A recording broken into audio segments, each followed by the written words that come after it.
This is Thomas Juth, Swedish mix engineer, and today I wanted to change the way you think about compression. Have you ever felt like compression is a technical mystery?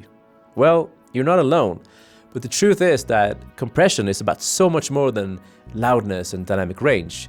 It's about shaping emotion. So in this video, I'm gonna explore compression from 3 emotional categories. And at the end, I'm gonna share a simple but powerful technique that will help you to choose the right compressor for the right job. Let's start with intimacy. And this is when you want to feel like the singer is right in front of you, singing directly into your soul. And of course, a lot of this comes from the recording itself.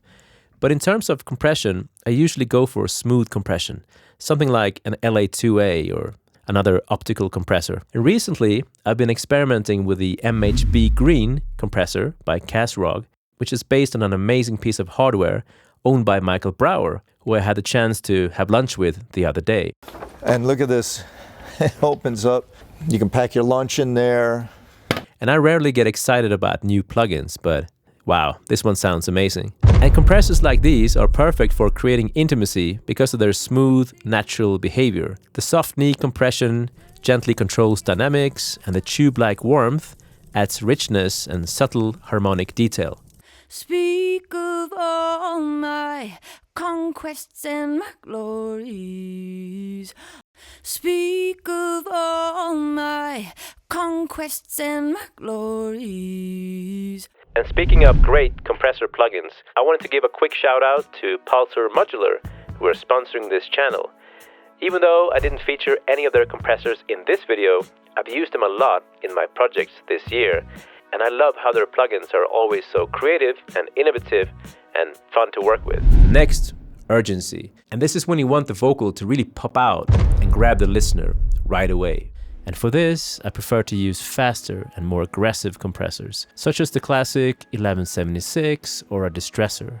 And whenever I use a distressor, I tend to go for a ratio of 6:1, a faster attack time around 3 and 4, and a fast release time. If I am remembered for my body, if I am remembered for my body, would you make sure it's an ugly picture of me? Would you make sure it's an ugly picture of me?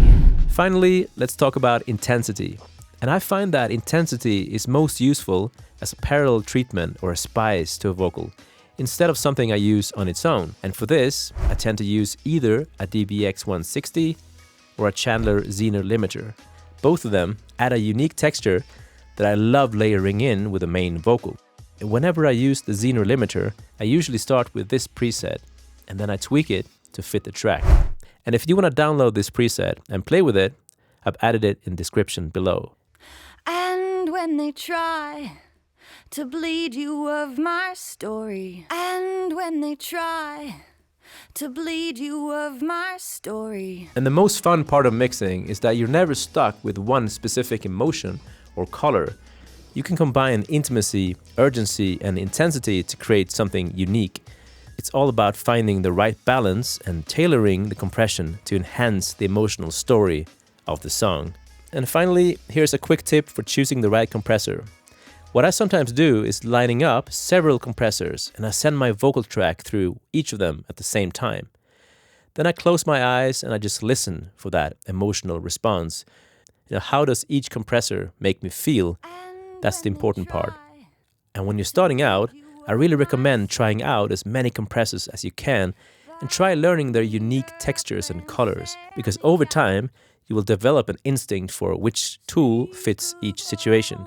So to summarize, compressors are not just technical tools, and mixing is not about rigid techniques or formulas. It's about emotion. And to me, compressors are more like color boxes than tools for controlling dynamic range, because I prefer to use volume automation for that. And of course, there are so many other emotions too in music you can emphasize with compression, and one of them is chaos.